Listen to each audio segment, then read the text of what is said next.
కి సిస్టర్ విలియపూర్ తెరేజమ్మ గారితో పరిచయం ఏర్పడింది.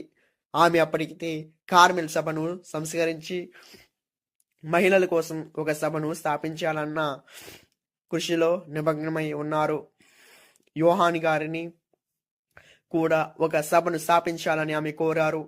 తెరేజమ్మ గారి కోరిక మేరకు కార్మెలైట్ సభను కొద్దిపాటి మార్పులను చేసి సంస్థను వారు ప్రారంభించారు.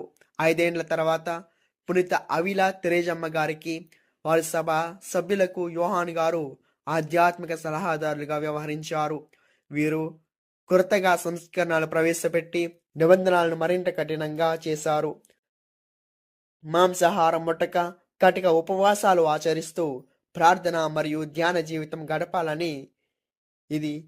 గడపాలని నియమ నిబంధనలు చేశారు. ఇది స్థానిక శ్రీ సభలో గొప్ప సంచలనం రేకెత్తించింది. అందువల్ల పూర్తిగా సభ నియమావళికి అంకితం కాజాలని కొందరు సభా సన్యాసులు యోహాన్ గారిని ఒక అవివేద సన్యాసిగా ముద్ర వేసి ఒక గదిలో నిర్బంధించారు. ఇలా 9 మాసాలు యోహాన్ గారు ఒంటరిగా ప్రార్థిస్తూ అనేక దైవ దర్శనాలు పొంది ఆధ్యాత్మికంగా బలం పుంజుకున్నారు. ఈ కాలంలోనే వారు ఆత్మకు అంధకార రాత్రి అనే పుస్తకం రాశారు. ఇది వీరి